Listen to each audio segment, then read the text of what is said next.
Et, mes chers amis, nous sommes dans la paracha de Nassau qui vient après le don de la Torah. Le don de la Torah, nous avons la paracha la plus grande, le Mizmor Tehilim le plus grand et la Gemara la plus grande. Tous, ils font 176 Pesukim. La même chose ici chez nous aussi, nous avons, le Chidush Harim il a dit, une abondance de Torah après le don de la Torah. Et alors, la Torah, Hachamim, ils ont dit, on dit le matin dans la prière, V'chaye olam nata' betochenu. Haye olam, c'est-à-dire le monde futur, il a planté, nata' betochenu, il a planté en nous. D'ailleurs, la Torah, elle s'appelle Etz Haim. Ça veut dire on fait des fruits. Celui qui est dans la Torah, il fait des fruits. Il peut trouver à chaque fois des nouvelles façons de penser s'il prend du temps à réfléchir sur les textes de la Torah selon l'étude des Chachamim. Il arrive à se développer, comme ils disent Chachamim, que l'arche de Dieu, l'extérieur était en or, l'intérieur était en or, et entre les deux, il y avait une caisse en bois. Pour te dire, l'or, il ne bouge pas, c'est la Torah chez Béal Pé. L'intérieur était en or, Torah chez Birtav, la Torah écrite, mais au milieu, il y avait le bois. Le bois, quand tu le plantes, il fait des fruits. Et c'est pour ça qu'à Shavuot, la Gemara elle a dit dans Megillah, ça s'appelle Yom Adin, chez la Perot. Qu'est-ce qu'on a à faire avec les Perot, nous, les fruits à Shavuot? On a reçu la Torah, parce que la Torah, elle fait des fruits. Celui qui pense dedans, il sait comment trouver et comparer les choses. Mais comme on vient de recevoir la Torah, alors comme le Nazir, il faut mettre des barrières autour de la petite plantation que tu viens de mettre, un petit arbuste. Il faut le protéger des fourmis, il faut les protéger des puces. Et il faut mettre un tuteur pour qu'il grandisse droit l'arbre. Un tuteur, c'est le maître. Un maître, il faut avoir un maître de Torah, sinon tu es perdu. Il faut mettre des barrières autour, comme le Nazir, la Torah, elle a dit, et Shimshon, le plus grand des Nazirs, il a dit à son père, à ses parents, je ne veux pas passer devant une vigne. Il a contourné, il a fait des barrières. Le Nazir, il a fait des barrières. Celui qui fait des barrières, la première chose qu'on a reçue dans la Torah, dès que tu acceptes sur toi la Torah, il faut faire des barrières. Ve'asu seyag la Torah. Maintenant, ils disent les Hachamim que quand on a reçu la Torah, il dit Rabbi Elimelech Biderman, au nom d'un Admour, Dieu leur a dit, chez vous, lachem leaolechem, retournez dans vos tentes. Après qu'on a reçu la Torah sur le mont Sinaï, Hachem, il a dit à Moshe, retournez à vos tentes. Quelle tente? Quelle tente?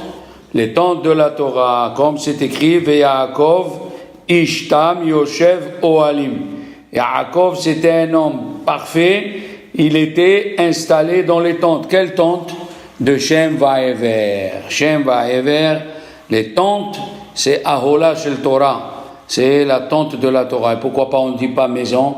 Parce qu'on est passager comme une tente. Alors, après qu'on a reçu la Torah, on a dit chez vous lachem leaolechem. C'est quoi? Le début des lettres de ces trois mots. Chez vous, Shin, Lachem, Lamed, Leaolechem, Shalal. Shalal, c'est le trésor. Un trésor, un butin, exactement. Et alors, qu'est-ce qu'il dit le Yetzer Hara, nous disons dans Asia Shir Moshe, Amar, Oyev, Erdov, Asig, Ahalek, Shalal. Le Satan, il dit, je vais poursuivre et je vais leur prendre le butin.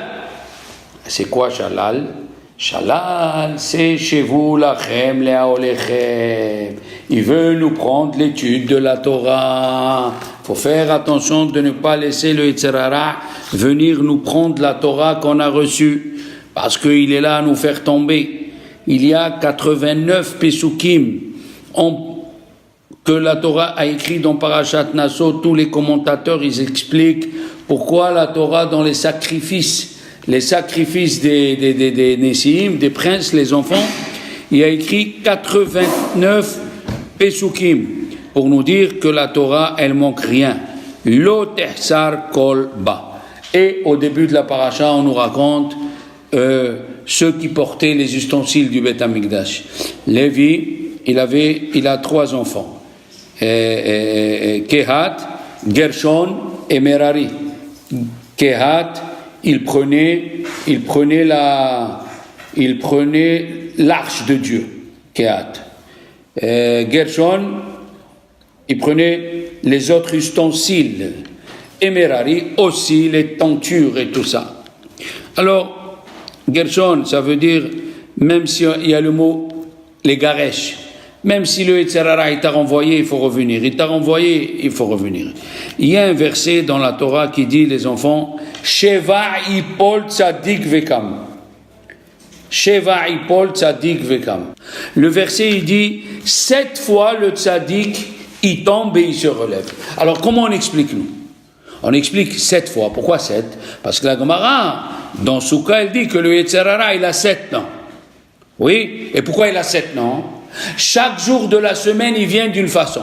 Une fois, il vient sous la forme de ton mari, une fois sous la forme de ta femme, une fois sous la forme de ton fils, une fois sous la forme de ton patron. Chaque fois, il vient, le Yetzer Hara, d'une façon.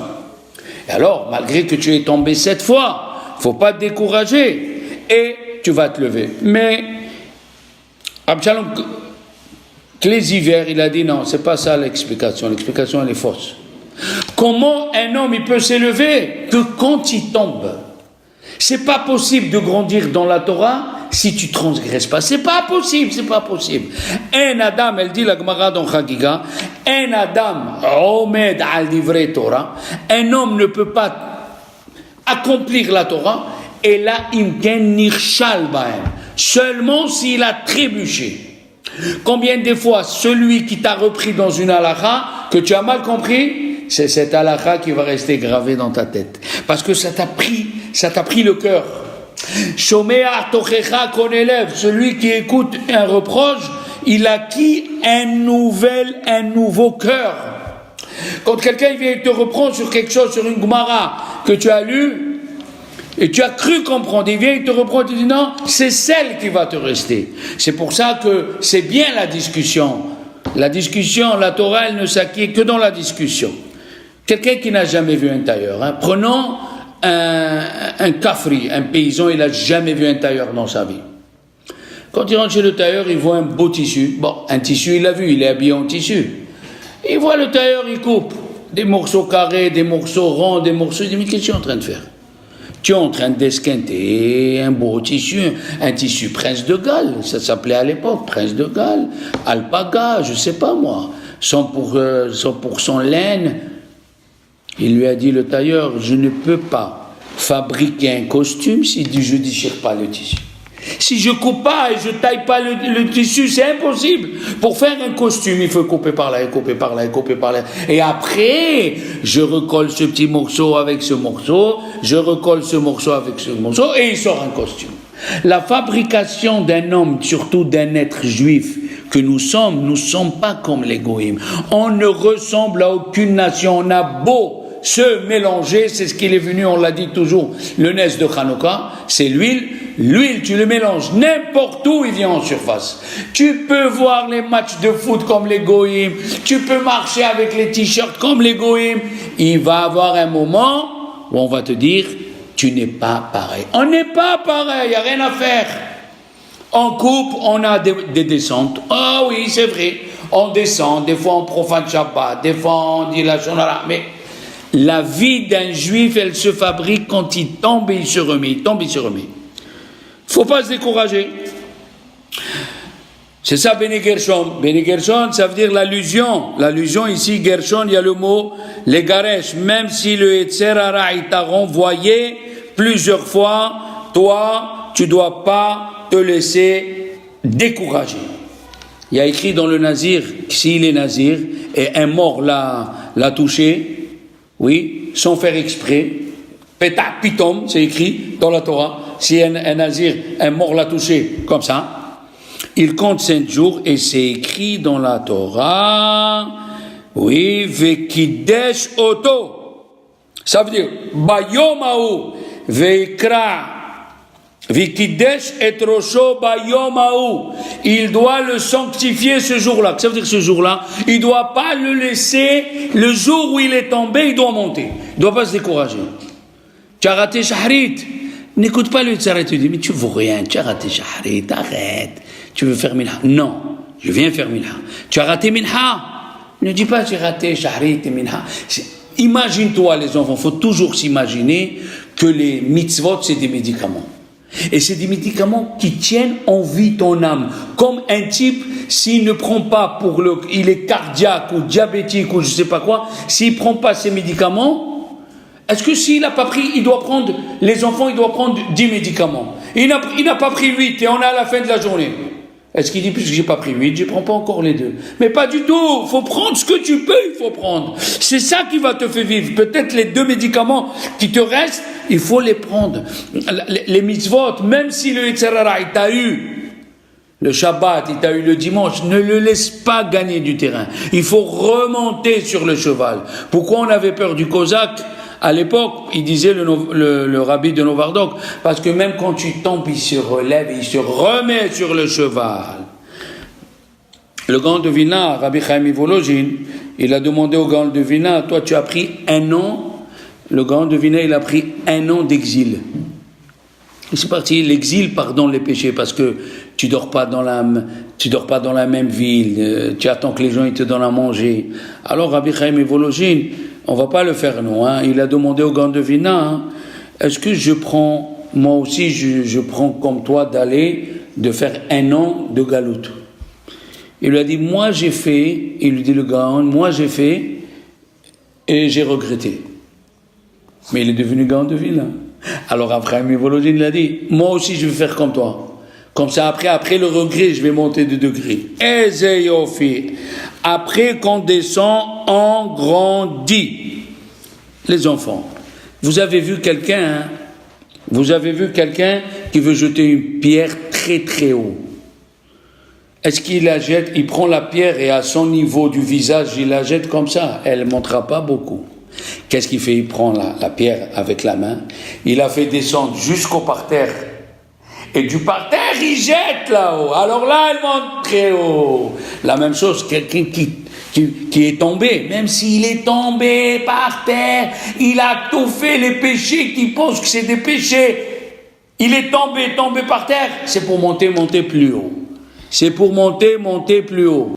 Donc, Khatam Sofer, Rabbi Moshe Sofer, Alav Shalom, dans le livre Torah Moshe, dans la paracha de Nassau, ici chez nous, il dit un chidouche mamash, Nora de Gizot, Nora de Givalt. Il a dit un chidouche, il a écrit quand on compte les enfants de Lévi, Benekeat, il a écrit Nassau et Rosh Benekeat. Oui, Nassau, ça veut dire il faut les compter. Pourquoi? Parce que c'est une élévation. C'est une élévation. Nassau.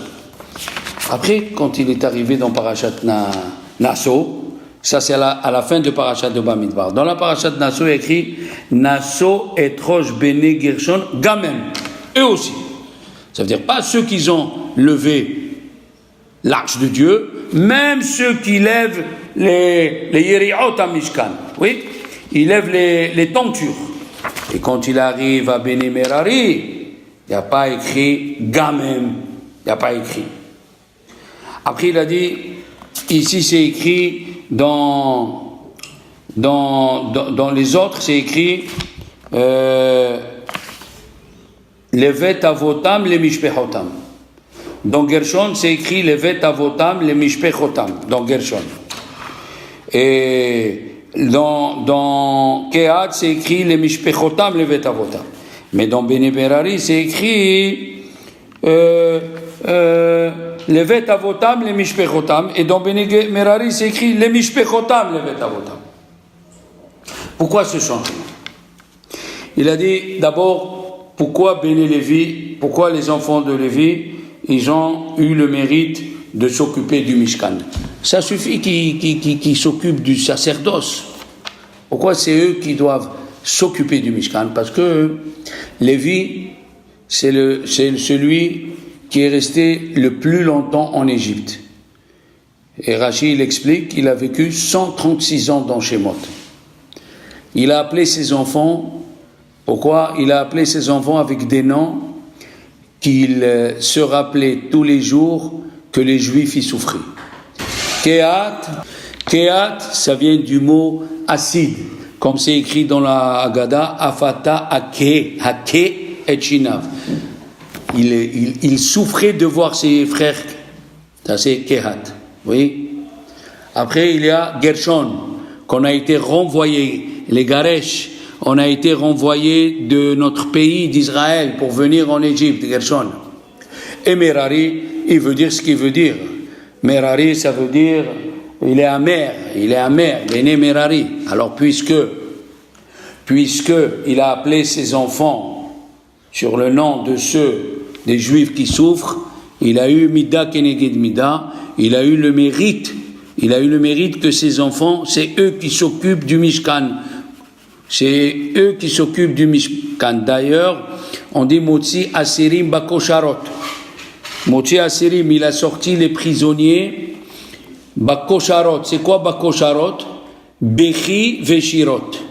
Ceux qui ont pleuré, c'est eux qui vont chanter. Pourquoi les Lévites ils chantent? Parce qu'ils ont pleuré en Égypte. Bechi Veshirot. Bechi Veshirot. Maintenant, le Khatam Sofer dit quelque chose d'extraordinaire. Il a dit, les 3 enfants de Lévi représentent les 3 étapes que les Juifs en est en train de passer. Alors, Kehat, ça vient aussi expliquer quand les Juifs ils étaient hauts au temps du roi Salomon.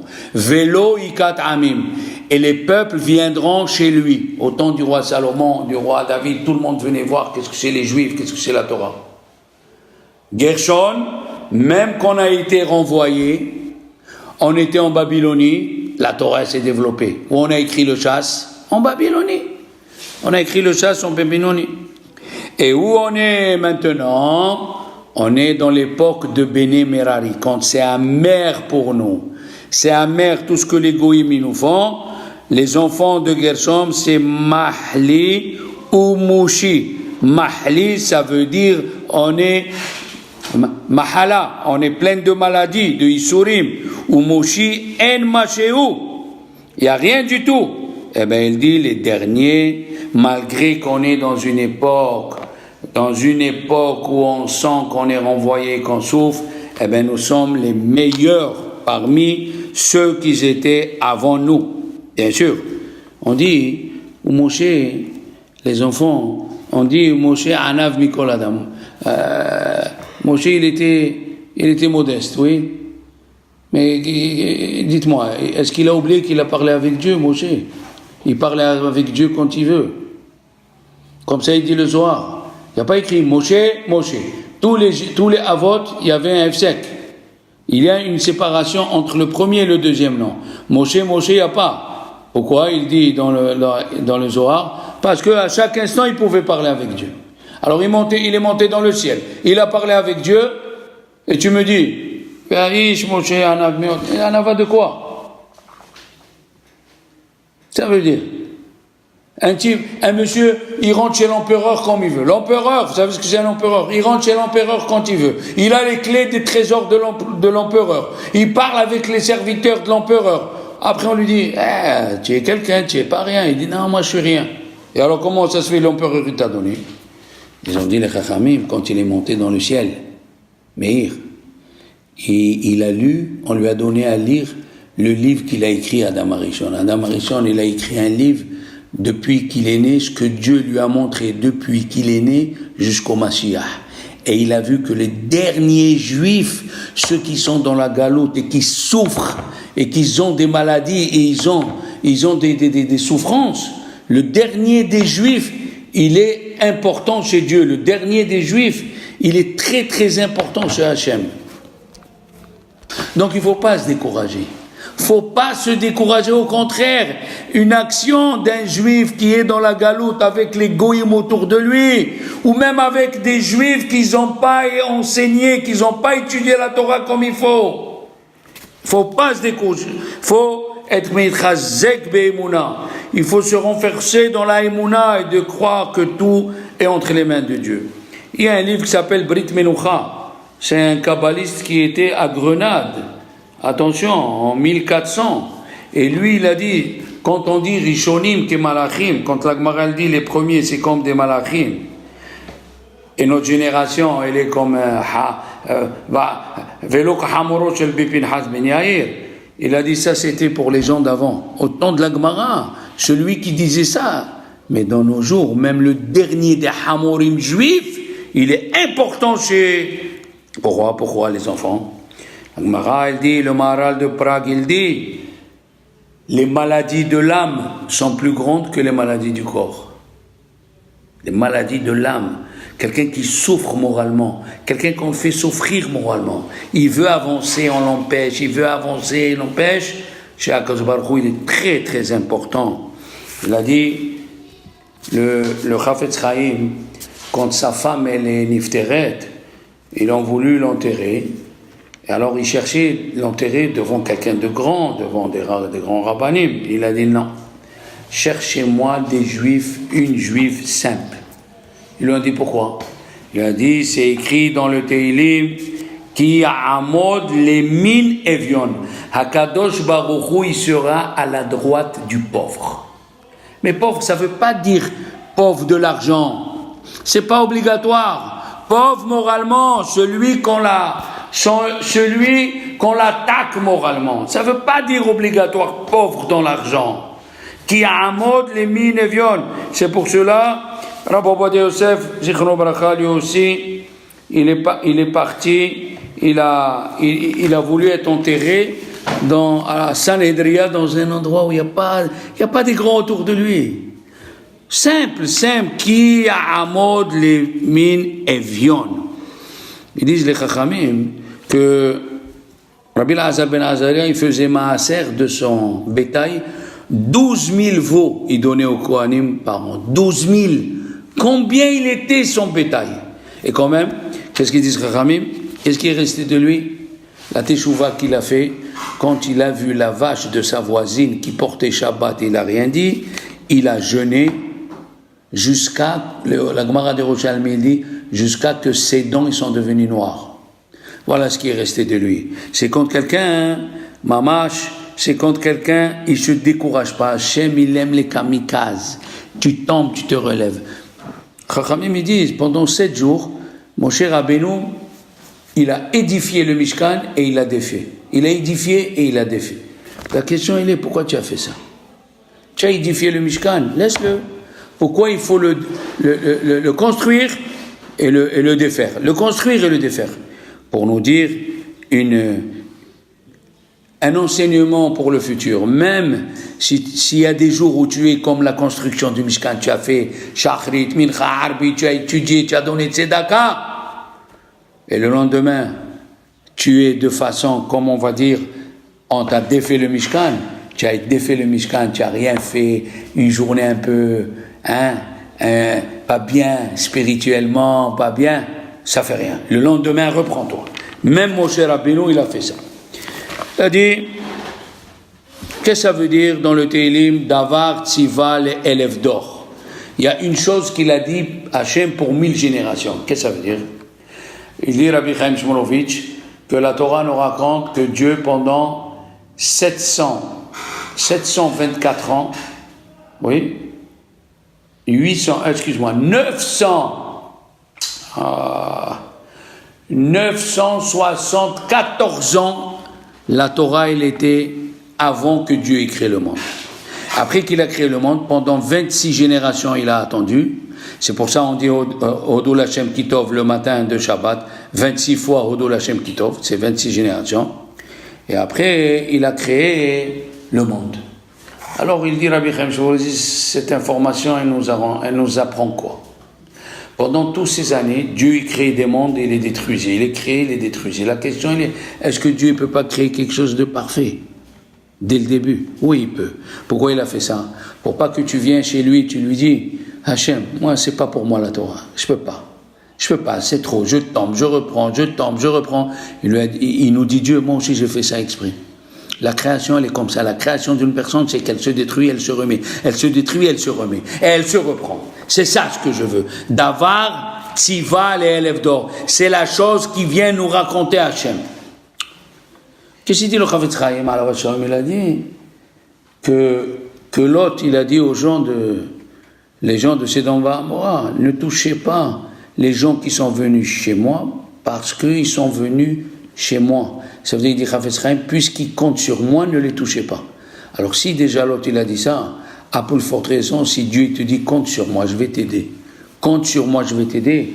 À plus forte raison que tu ne vas pas tomber tout le temps. D'accord? Une fois, pendant la guerre, chez un Novardok, sa femme, elle lui préparait tous les matins un petit peu de pain et un petit peu de beurre. Et une fois, il est venu le chat, il lui a pris, il a mangé. Quand il est revenu de la prière, la femme, elle lui a dit le chat, il a mangé ton beurre. Et lui, il a répondu, le chat, il n'a pas mangé mon beurre. Elle a cru que lui comprenait que c'est le beurre de la femme que le chat a pris. Mais lui, sa part, elle est encore là. Alors la femme lui a dit, mais je t'assure, moi j'ai mangé mon beurre, il restait ton beurre, il est venu le chat, il a mangé ton beurre. Il a dit, aucune personne peut manger mon beurre. Le chat, il a mangé sans beurre. C'était prévu que c'était à lui. Extraordinaire. Comment, mamash, il faut avoir la émouna. Eh oui. Qu'est-ce qu'il a dit David Amelech? David Amelech, il a dit, Al tashlicheni le'ed zikna, ne me jette pas quand je suis vieux. Vous savez pourquoi? Un pshat extraordinaire, une explication. Pshat, ça veut dire une explication. Un pshat extraordinaire. Il a dit, si tu m'abandonnes quand je suis vieux, le Yitzhara, il va me dire, tu sais que toutes les guerres que tu as gagnées, tout l'argent, tout ce que tu as fait, c'est par ta force, c'est pas Dieu. La preuve, il t'a abandonné. Mais si tu m'abandonnes pas quand je suis vieux, ça veut dire même dans ma jeunesse, c'est toi Hachem qui m'a aidé. Et Zepirosh, Al tashlicheni le'ed zikna. D'accord? Il y a le petit-fils du Admour de Lubavitch, le premier de Lubavitch, Rav Shineur Zalman. Son fils, il lui a dit, papa, pourquoi on ne fait pas Tachanoun après Shavuot? Il lui a dit, on a reçu un grand cadeau, il faut l'emballer. Premier emballage, deuxième emballage, comme quelque chose qui est extraordinaire, tu l'emballes dans plusieurs ustensiles. Et c'est la chose qu'on peut recevoir après Matan Torah. C'est la Torah, il faut l'emballer, ça veut dire il ne faut pas se décourager. Chachamim, ils ont dit, qu'est-ce que c'est Kabbalat Torah? Il dit, le Maharal, c'est d'accepter sur toi quelque chose. Tu dois accepter sur toi, tu dois accepter quelque chose sur toi. Oui? Et que ça soit fixe, cette chose-là. Tu dois l'accepter et que ça soit fixe. Comment? Il amène dans Netivot Olam, oui, Perek Aleph, là-bas, Netiv Aruach, Netivot Olam, Perek Aleph, à la fin de Netiv Aruach, il amène un midrash qui n'est pas très connu. Il y a Ben Zoma, il y a Ben Nanas et Ben Pazi. Ils ont dit quelque chose qui résume toute la Torah. Alors écoutez bien. Ben Zoma, il a dit Shema Israël, Hashem Elokeinu Hashem Echad, résume la Torah. Ben Anas, il a dit Ve'avta l'ereacha kamocha, résume la Torah. Ça veut dire même Rabbi Akiva, il a dit pareil. Bon. Ben Pazi, il a dit une chose qu'on ne comprend pas. Et à Korban, c'est écrit et à keves haïcha ta'ase baboker, ve et à keves hasheni ta'ase ben arba'im. C'est quoi ça? C'est quoi? Le premier korban, tu le feras le matin, et il dit le Maharal de Prague, une chose extraordinaire qu'on va lire dans la paracha de Pinchas. Dans le korban atamid, les enfants, il y a écrit Reach Nichoach. Pourquoi? Parce que la rectitude, quand tu fais quelque chose quotidiennement, pour Dieu, c'est Reach Nichoach. Tu te lèves le matin, tu fais la tefila fixe, tu le soir, mincha, fixe. Quand tu prends quelque chose de fixe sur toi, c'est une odeur agréable à Dieu. Oui. Chachamim, ils ont dit, oh là là, Ish asher iten la Kohen loyi. C'est-à-dire, c'est une chose extra, ça vient nous rappeler qu'est-ce qu'elle a dit Ruth. Ruth, elle a dit, ce que j'ai fait avec cet homme-là. Comment est-ce que tu as fait? Mais c'est lui qui t'a donné à manger. Non. Alors les enfants, il y a écrit Akol modim be'atzeret, ba'inan lachem. Ça veut dire, si tu sais te retenir, hein, atzeret, ça veut dire te retenir. Le don de la Torah, c'est apprendre à se retenir, comme il a dit le grand de Vilna, ou motar ha'adam mina behema aïn. Si tu lis le sens littéral, ça veut dire il n'y a pas de supériorité de l'homme sur l'animal. Et c'est faux. L'animal, l'homme, il est plus important. Et quand on était petit, à la yeshiva, je ne me rappelle plus si c'est Rabbeinu, si c'est, je l'ai entendu de Rabbi Gershom Liebman ou du Rav Ruimi, qu'est-ce que ça veut dire? Qu'est-ce qu'il y a en plus de l'homme sur l'animal? Aïn. L'homme, il sait dire non. L'homme, il sait se retenir. Il dit non. La preuve, l'animal, quand elle a envie de faire ses besoins, elle les fait partout. Mais un homme, il doit se retenir. Un homme, il doit se retenir. Qu'est-ce qu'ils disent, Chachamim? Il y a 12 fois les mêmes Pesukim, 89 Pesukim, et chaque fois c'est écrit Kaf achat melea ketoret asara zav. Qu'est-ce que ça veut dire Kaf? Kaf, ça vient du mot la kouf et asmo. Si tu vois une mauvaise vision et tu fermes les yeux, toi tu es un bon juif. Asara, Yud, Asara zav, Yud, tu es un juif pur. Rien qu'une vision, une mauvaise vision, tu tournes la tête, tu es un juif. Pourquoi il y a écrit 12 fois Kafahad? Chacun il a ses visions. Parce que tu as su t'arrêter. C'est ce qu'il a fait. Kalev, il a écrit Vayahos et Ta'am. Il a fait taire le peuple pour faire un arrêt. Pour faire un arrêt, que peut-être quand tu fais un arrêt, le Yitzhara il s'en va. Le Yitzhara il s'en va. Et oui, il a dit Rabbi Léolopian, les enfants, la Gemara elle dit dans Choulin comment on reconnaît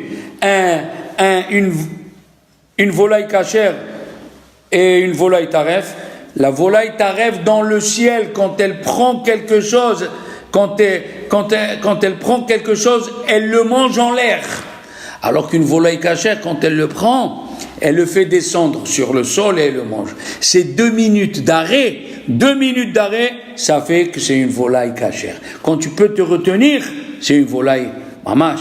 Qu'est-ce qu'il a dit? Eh oui, comment lutter contre Amalek? Oui, si tu lui dis Machar. Machar, il a dit Moshe à Yoshua, Mahar nilhom im Amalek. Dis-lui à Amalek demain. Jamais de suite. Non. Dans le Midrash Bereshit Rabbah Sameché, oui, il y a écrit là-bas que le Maharal de Prague explique que les Juifs, il y a un Juif qui s'appelle Yosef Meshita. Les Romains lui ont dit, ils avaient peur de rentrer dans le temple. Il lui a dit, si tu rentres dans le temple, tu prends ce que tu veux. Comme ça, ils lui ont dit. Il est rentré, il a sorti la menorah.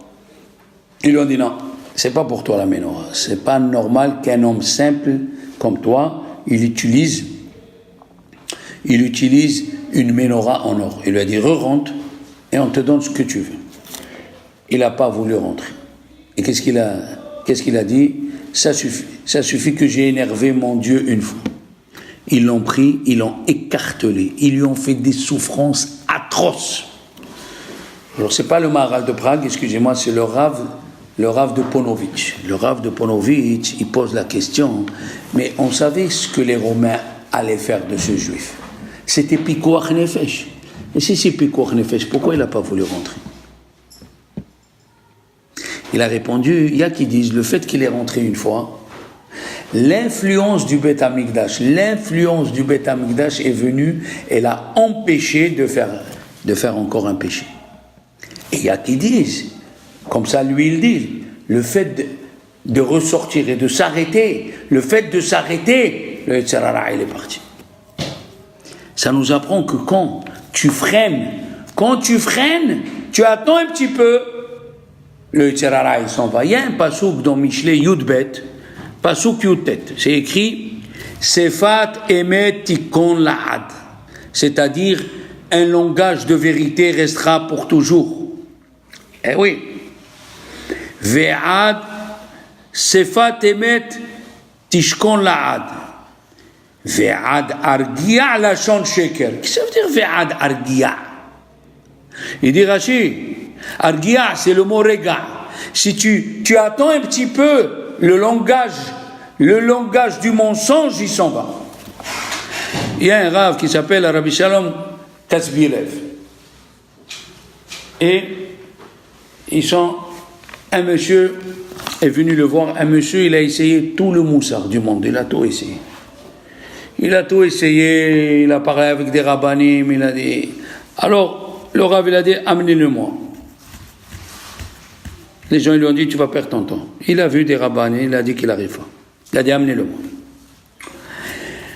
Ce Rav-là, Rabbi Shalom Kasbiler, il a passé des moments très difficiles dans sa vie, des souffrances, mais alors des souffrances, il a dit, il n'y a pas un jour où il n'a pas souffert. Il n'y a pas un jour où il n'a pas souffert. Dans les camps de concentration, il a souffert, il a vu sa famille, il a vu, et tous les jours, Mitrazek Bimouna. Qu'est-ce qu'il a dit à ce monsieur? Il a dit, écoute, je vais te dire quelque chose. Tu n'arrives pas. Tu tombes, à chaque fois tu trébuches. Je vais te dire quelque chose. Le fait que tu luttes, le fait que tu dis en toi, c'est pas bien ce que je vais faire, même si après tu le fais, Dieu il est content. Il dit quoi? Oui. Le fait que tu luttes, les anges ils savent pas lutter. Les anges on leur dit fais, ils font. Mais toi tu es un être humain. À chaque fois que tu veux faire une avéra et tu sais que c'est pas bien et tu l'as fait, c'est une joie chez le bon Dieu. Il lui a dit comment cette histoire-là? Il lui a dit oui monsieur. Le type il s'est repris. Et on a trouvé ça où? Dans l'Agmara de Choulin. Les enfants. Rabbi Pinchas Ben Yair, écoutez bien. Il voulait traverser un fleuve. Dans l'Agmara de Choulin. Je crois que c'est Davzaïn, Davret. Il lui a dit au fleuve, ouvre-toi! Il lui a dit pourquoi je vais m'ouvrir? Dieu, depuis qu'il m'a créé, m'a dit de l'ange du fleuve. Il a dit à Rabbi Pinchas Ben Yair, mais Dieu, il m'a dit de couler ici. Toi, tu es juste un être humain. Il lui a dit, ouvre-toi ou je vais te prononcer des noms de Dieu, je vais t'enlever l'eau de toute ta vie d'ici. Ça veut dire que ta mission, elle va partir. Il s'est ouvert. Après, il a laissé passer un monsieur qu'il avait de la farine pour faire la matzah. C'est de là-bas où on a appris que celui qui a matzah shmora, il peut arrêter l'eau quand il passe. Après, il y avait un troisième qui les accompagnait. Il a dit, celui-là aussi, il nous accompagne, tu le laisses passer. Mais Rabbi Pinchas Ben Yair, il ne lui a pas répondu à la question. L'ange, qu'est-ce qu'il lui a dit, l'ange de l'eau? Dieu, il m'a créé depuis que tu es. Il lui a dit, tu ne te trouves pas, je vais te... Ouais, mais réponds-lui à sa question. Quelle était la question? Il lui a dit, toi, ta mission, pourquoi tu veux que j'ouvre l'eau? Rabbi Pinchas Ben Yair, il est parti pour sauver des prisonniers juifs. Il lui a dit, peut-être tu vas réussir, peut-être tu vas pas réussir. Mais moi, depuis que je suis créé, l'eau, elle coule. L'eau, elle coule tout le temps, je fais ma mission. Mais toi, peut-être tu vas réussir, peut-être tu vas pas réussir. Qu'est-ce qu'il lui fait, Rabbi Pinchas Ben Yair? Il lui a dit, si tu t'ouvres pas, je vais faire une gérance. Mais réponds-lui à sa question. Hein, Léon? Réponds-lui. La réponse, elle est ce qu'on vient de dire. Le fait que je m'engage à faire cette mission, et je suis un être humain, je suis mieux que toi, l'ange.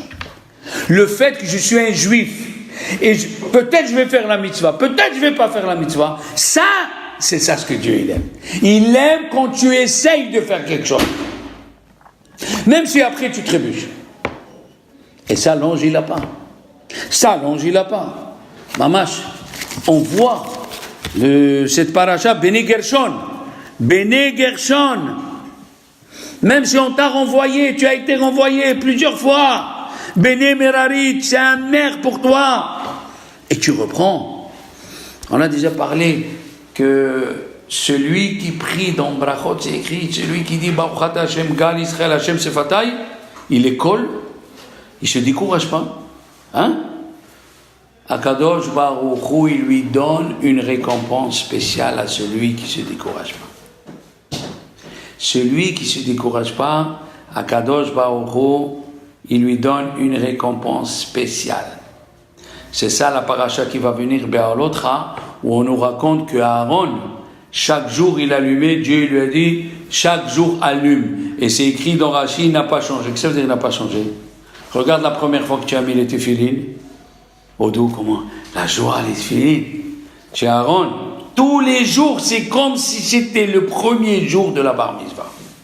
Il faut, quand tu viens mettre les téphilines, quand tu te lèves le matin, tu dis, Dieu m'a donné encore un jour à vivre. C'est qu'il y a quelque chose à faire.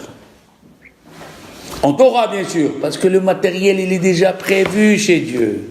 Ta parnassa, il est déjà prévu chez Dieu. Depuis Rosh Hashanah, tu te lèves avec un espoir de faire quelque chose, de dire à ton fils, fais Modéadi, fais Netila, fais Shema, fais une Tfila. Ce renouvellement de tous les jours. Yismach lev mevakshei Hashem. On dit le matin, Dieu il est content quand tu cherches Dieu. Yismach lev, ton cœur il est content, mevakshei Hashem. Tu viens tous les jours et on chante Azia Shem Moshe. Tu viens, tu chantes les Chadodi. Quelle chanson cette les Chadodi, cette Amida de Shabbat, tu sors parfumé de l'odeur du Shabbat. Yivdou et Hashem besimcha. Et le Tzarara, il le sait. Le Tzarara, il le sait que la chose la plus catastrophique, c'est quand on rentre dans l'angoisse. On dit dans la Hamida, Ve'aser mimenu tzara yagon vanaha. Enlève-nous l'angoisse et les soupirs. Même quand tu te sens bas, même quand tu te sens petit ou petite, Dieu il aime ce moment où tu remontes sur le cheval. De pas se décourager. Le peuple juif, malgré tout ce qu'il a passé, il n'y a rien à faire. On est dans l'exil, on surveille la Torah avec tous nos membres et tout. À nous de s'encourager et de prendre beaucoup de morale, que même si on est mauvais, comme il dit Rabbi Meir, banim mashchitim, même si on est mauvais, on s'appelle les enfants de Dieu.